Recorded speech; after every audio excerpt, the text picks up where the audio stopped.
Hi friends!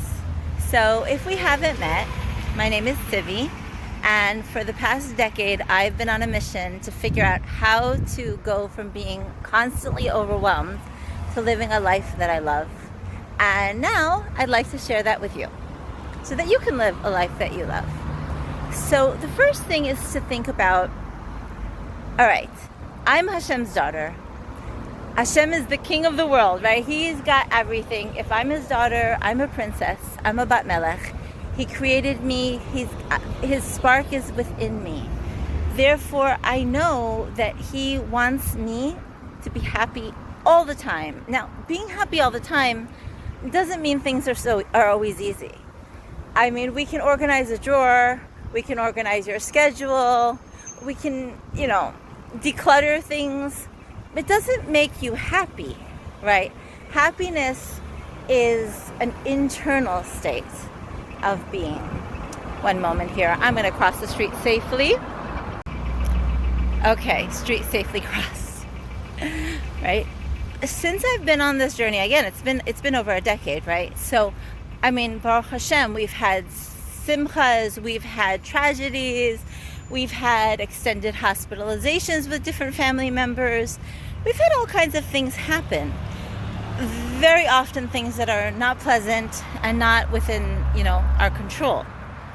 But throughout, the thing that I keep coming back to is saying, okay, wait a minute, stop a moment under this beautiful tree. And remember that I am a Bat Melech. I am a princess. I am the daughter of Hashem. He wants me to be happy right here, right now, in this very moment. What can I do? The situation around me that looks bad, instead of saying, right, why is this happening to me? Why is this happening for me? How can I grow? What lessons can I learn from it, right? Avram Avinu had 10 huge trials. He wouldn't have been Avram Avinu if he hadn't had those trials. And those trials were specifically made for him. Maybe someone else, if you told them, Lech lecha me'artzecha me'eretz avicha, they'd be like, okay, great. Like, I wanted to go anyways, right? There were specifically things that were difficult for him. And that's how it is for us. Each of us, it's as if Hashem's writing a Torah, right? I like to think sometimes, I imagine all my ancestors, everyone who came before me, like even if you do genealogy, how many generations back are you going to be able to go? But there's so many generations back until you get to Adam and Chava, right? So all the generations back before me, I sometimes imagine them that they're kind of like looking down and peering through the sky at this little peephole, and they're looking down and saying, oh my gosh, that's our Sivi. Wow, look, she passed that test. Oh my gosh, she's holding on. They say that at the end of days, which hopefully everyone is right, and that's where we're holding now. Oh, gotta cross another street. Okay. That's where hopefully we're holding now, that everybody will be kind of like, I imagine, ants holding onto a stick, if there's a stick that has honey. And we're like little ants, and the stick's being shaken around, and we're like holding on for dear life and being shaken this way and shaken that way. And there's a lot going on. It is not an easy time period. But Hashem wants us to live a life that we love. So every minute we get a chance, every second we get another chance to recalibrate and realign and think to ourselves, what is Ratzon Hashem in this moment? What does Hashem want from me in this moment? What can I learn in this moment? How can I, to quote my favorite Rabbi Aryeh Niven from the Chabura, he calls it the Chabura, which I've been a member of for also over a decade, Baruch Hashem. So he says, what is Ratzon Hashem in the moment? How can I paradise this moment? That's what he calls it. How can I paradise this moment? When I was stuck with one of my children in the hospital for months, I was, of course, very depressed. You're sitting in a hospital, it's depressing, you're worried about your child. Everyone around you is worried about their children. Everything is sad and depressing. So, with a lot of introspection and a lot of thinking about it, I decided, okay, wait a minute.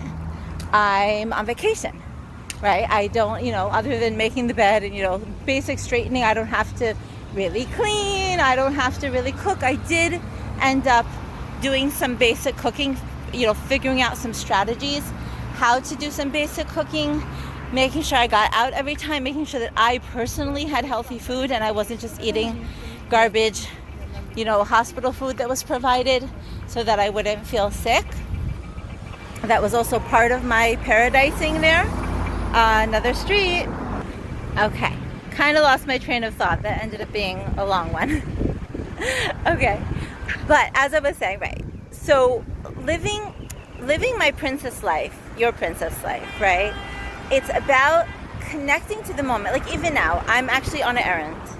And I thought to myself, well, I can either get there or I can walk there because I want to walk there, because it's good for me to walk there, because I'll feel good. Like I will feel good if I'm moving my body and it's a beautiful day and I'm getting out and I took the scenic route that was a tiny bit longer but really, really beautiful.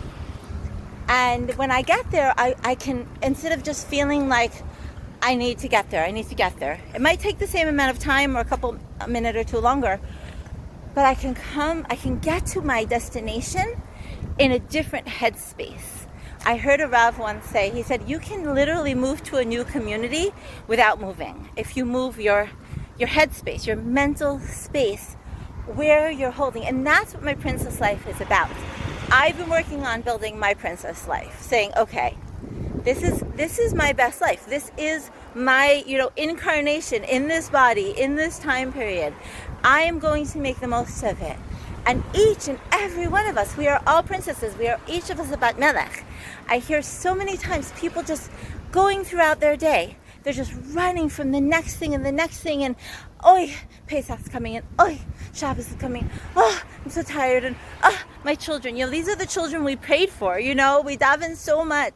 If someone can't have a child, we feel so bad. But it's so stylish to complain about our husbands and our children. And it's when we catch ourselves doing it, and we all do it, right? Saying, wait a minute. When somebody can't find their zivug, we daven for them. When somebody can't have children, we daven for them. I have gifts. I have my health. I have Shabbat.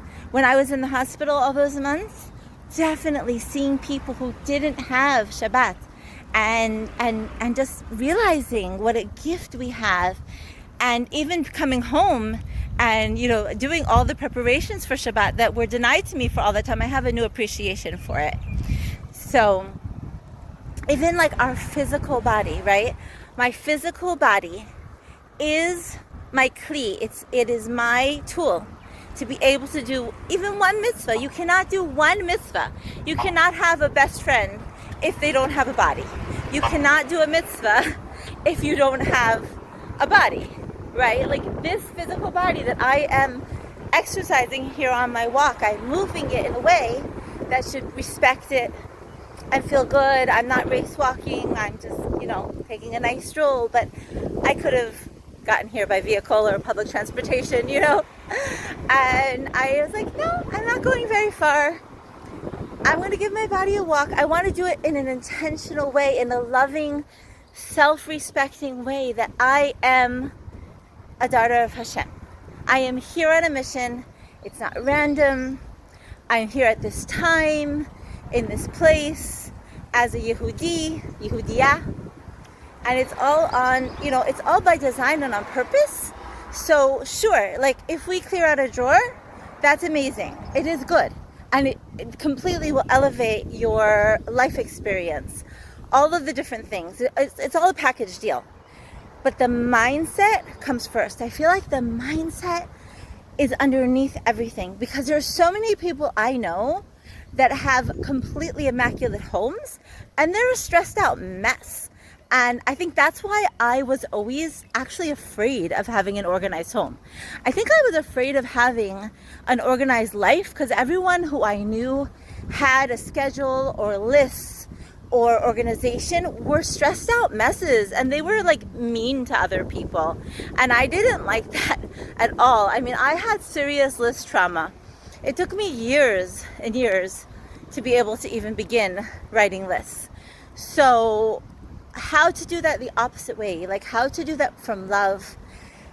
The reason that I started, by the way, is because I was what Rabbi Niven calls putting out fires. You know, Baruch Hashem, as I had more children and different ages and things happening and my body aging, there were so many different things going on. It wasn't just like being a stay-at-home mom with a few little kids or having a little job. I don't know, like small things, but as they grow, you get like bigger things and schools and each one wanting to, just so many things going on, that I was always putting out fires. I was always forgetting things. I was always just running from one emergency to the other, and my because of my desire for everything to be calm and happy, it was never calm and happy for me. I looked calm and happy on the outside, but I was a twisted up mess on the inside, and I was feeling like terrible because I was always forgetting things that were important for my kids or appointments and stuff. So I had to learn. I didn't have to. I wanted to, right? I wanted to learn how to get organized with my life and my schedule and my home and know where the things are in my home. Like, oh, it's so nice to actually know what you have and know where it is. It's like being on vacation. It's actually wonderful. But to do that in a way that supports me, brings Kedusha into the world, supports my family, makes me a nicer person, not a mean, controlling person. So with that, I wish you a wonderful day. Like and subscribe for more. And remember that Hashem loves you more than you can imagine.